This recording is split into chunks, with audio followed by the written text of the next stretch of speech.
Hi, everyone. It's Samantha Graff Benmore from the Graff Group Toronto, and I am here today with one of my family lawyer specialists, Leanne Townsend from Benmore Family Law Group. You have probably seen her on our show before because she is a regular guest. Welcome, Leanne. Hi, I'm happy to be here. So today's topic is something that is up and coming, shall we say. It's already out there, knowledge-wise, but it comes into effect as of April 1st. And what on earth am I talking about? I am talking about the additional land transfer tax for those who buy property in the city of Toronto. So just to clarify, this is a municipal tax increase. So there are already two taxes on land transfer tax in Toronto. There's the provincial and the municipal. So the municipal one is going to increase in percentage, which then translates into dollars, and cost for the buyer as of April 1. And that means any closing that occurs April 1 moving forward will be affected. So, why am I talking to Leanne about this? For a few reasons. The first one is if Leanne has a client who has sold a house and that closing date is after April 1 right now, the buyer might ask to move the closing date earlier. Now, this will create a complication that Leanne, also known as a fire, and Leanne might have to put that fire out. So this is really important information that A, the general public knows, B, the family lawyers are aware of these fires that might be inching towards them, um, as well as, the sellers and the buyers obviously for cost reasons, but the sellers need to be aware of how this is going to affect, once again, don't shoot the messenger, but we might see a decrease in the values of properties because the buyers will be calculating this into their purchase price and what they're willing to spend. So the other part that people should be aware of is that this only applies to homes that are 3 million and up, and they change at different price points. So at 3 million, you're going to have an increase. I believe right now it's 3.50 for the municipal tax, and then it would be 4.40.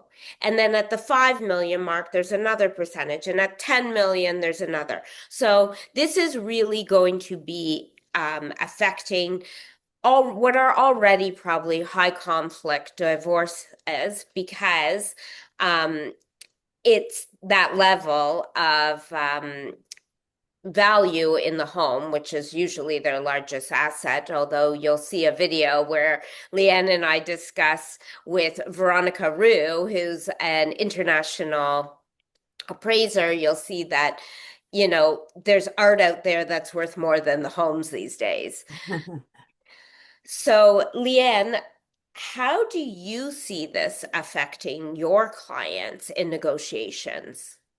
I think it could affect my clients in a few ways. I mean, first of all, the matrimonial home, is often the largest asset in a divorce. Although, as we were just speaking about, there are some where they have these vast art collections, but that's not the typical scenario that we see. Most often, it is the matrimonial home, and selling the matrimonial home is often the source of a lot of conflict in a separation and divorce, whether one party is wanting to buy it from the other, whether it's, being sold and the parties are not in agreement about the price already, or they're not in agreement about the closing date. So anything that comes along that could create potential issues or fires like this is automatically a concern because, high conflict couples, fight about a lot of things. And when something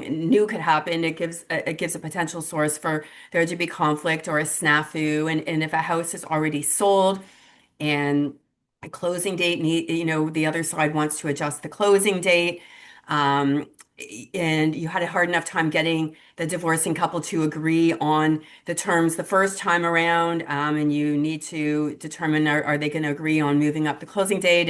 It's just always problematic trying to get agreement on things. And then secondly, if they're selling the home and then they're planning to use whatever proceeds they get, that's going to probably be split in half because of the divorce, and they want to go and buy something themselves, they could potentially be affected, if they're in that price range of 3 million or more, where now the cost for them to buy something else is, substantially more. And that could, restrict their options in terms of what they're able to buy, which is really unfortunate, when, perhaps they originally, when they separated and we didn't know about this change, hadn't been put forward yet by Olivia Chow and her government. And so it's just an additional cost that people might not have been anticipating that could, pose difficulties for families. I think it's also going to affect, I could be wrong, but I think it could also affect, because the values could potentially change because these buyers are, concerned and calculating this increased cost to themselves, that any type of I think the biggest place that it's going to affect is on the value of the home when one is trying to buy out the other. I think that's it. I do wonder, will it force more homes to go to the market? Because there's this big unknown. We've already had this period of time that's gone on for over a year, probably at this point, where the sellers have already had to accept lower values, and it's been very challenging. I mean, Leanne, you could probably speak to this in on many of your cases where this is probably the biggest bone like of contention, because it's so hard to get agreement because people are living in the past on numbers. Yeah, it's very hard and it's challenging when matrimonial homes are sitting on the market for long periods of time because the parties then feel like they can't they don't know what they're going to get for the home, so they don't resolve potentially other issues. They're waiting for the home to sell so they know the concrete number there so it can hold up settlements. And it just, again, it creates more conflict. One party might think the price needs to be lowered, the other party might be like, no, we should be holding firm. And that's obviously posing challenges for agents. But I would, certainly with a divorcing couple, the longer the house has to sit on the market to sell, the more potential for conflict and problems. And we're, as you know all too well, like we're not in a great real estate market right now. It's already, challenging. And then adding this additional cost for buyers who've been waiting for interest rates to go down so that they can afford a house. And now there's extra, and in Toronto we're already paying more land transfer tax than in other parts of Ontario. So it's just an additional cost now that you kind of wonder, is that going to flatten out the market more than it's already been flattened? And the thing that people should also be aware of, and you wonder, will this increase these other markets? And I can give an example, not of a separating couple, but of past clients of mine who I sold a house to like 20 years ago, are ready to make another move. And they're now talking of going outside of Toronto after speaking to their financial planner. And the reason why is the GTA, just so this is clear, areas like Oakville, Mississauga, Brampton, Aurora, Thornhill, Richmond Hill, Whitby, any of these places, like they are not affected. Mhm. Going, will there be that move to, Muskoka, let's say, right? And luckily for the people who own houses, and because in these financial brackets, they usually, they could own a house in Toronto and then own another property in Muskoka. Will they hold on to or, sell their Toronto home and go to Muskoka and maybe even buy a bigger property in Muskoka and let go of the Toronto home, depending what stage of life they're at or what their work allows them to do remotely. But the Muskoka homes, the Oakville homes, Mississauga, all these areas, they could increase in value because people are going to say, you know what? My money goes further in those areas. Yeah, absolutely. I could see that happening because why buy in Toronto when you're going to pay so much more in land transfer tax and it's already a more expensive market than some of those areas to begin with. So it really will encourage people to look elsewhere. See, now all those people who did the COVID, like, let's leave Toronto and buy out there, they're like, yeah. But the other thing that also will maybe I wonder how it will affect, a lot of people do know this already, but your date of separation is when you start evaluating the different properties, you need to know the evaluation of that date. Well, what if you've been fighting for a couple years here? Fighting, that's probably the wrong word, but you're not in agreement. Yeah. But this has been going on for 2 years. And you think you're right now, you could think you're getting really close. Like if you're in a negotiation right now and you still haven't figured it out, like even though it's based on that separation date, somebody's now thinking in their head, okay, well, it's based on that, and maybe they're trying to equalize. But now the person who is taking that Toronto home that might be worth 3 or 4 million dollars has to figure that value could be decreased in as little as 2 months, Yeah. right? Yeah. And it could be used as a negotiation tool to, for somebody to try and get a settlement or if somebody wants to buy out the matrimonial home from the other party, that could be a pressure that they maybe put on the other party that, look, if you don't sell it to me now, we're going to get less for it anyway, so you're better off to make this deal with Right? me and get the money now. Yeah, no, 100%. And they might like that might maybe it'll help move the needle one way or another, right?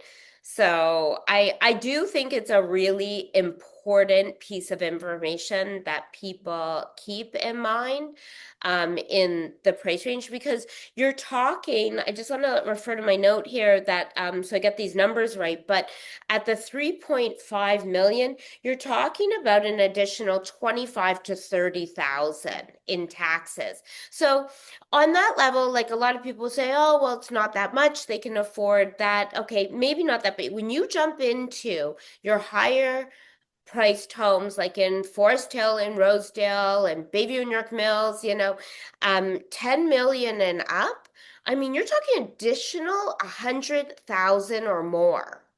So, and people say, oh, they already have, it's a $10 million home, that what's another 100 to them? It matters. Trust me. I work Yeah. with those people.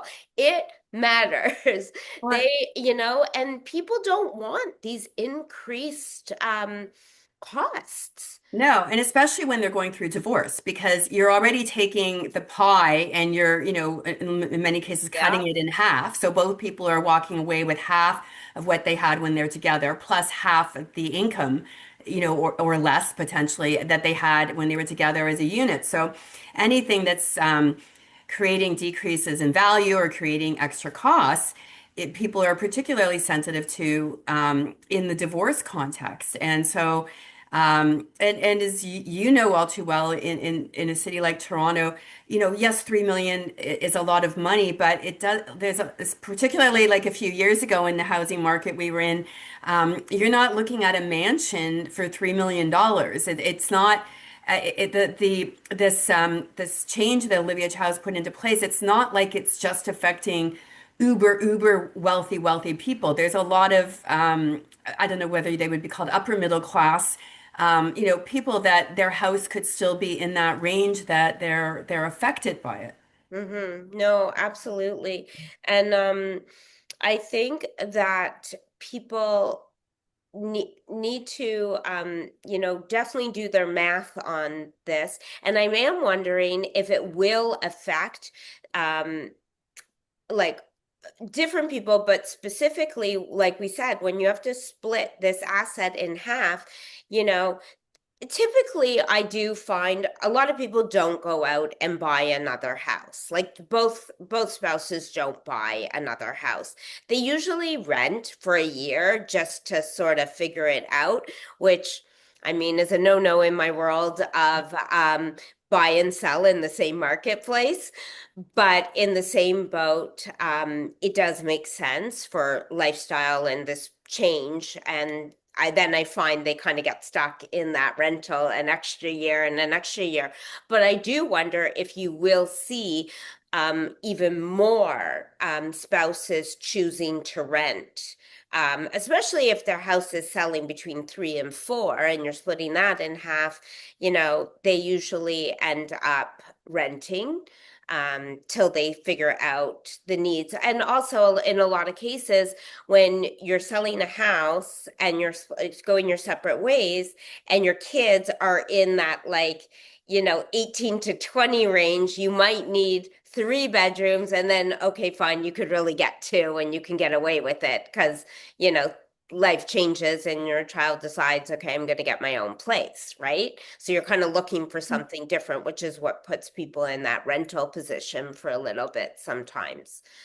Yeah, for sure. And I mean, and as a family lawyer with different, I guess, goals or priorities than a real estate agent in terms of giving the advice on the market, I always think it is good for clients not to rush to buy something because I've had situations where they did go and purchase a subsequent property, and then because the matrimonial home, the issues haven't been resolved, the money's like maybe it did sell, but the money's still being held in trust Right. because there isn't a settlement, and they need that money to pay for the pending close date of the new property, and then that creates all sorts of additional stress that can happen as well. And I'm sure this land transfer tax increase can only make that more complicated as it's increasing costs for people.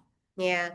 So we're going to end off on that note. And if you have any questions or you are concerned about these increased tax, feel free to reach out to myself or to Leanne. And we will see you next time on Real Talk. See you Hi, later. everybody. Bye.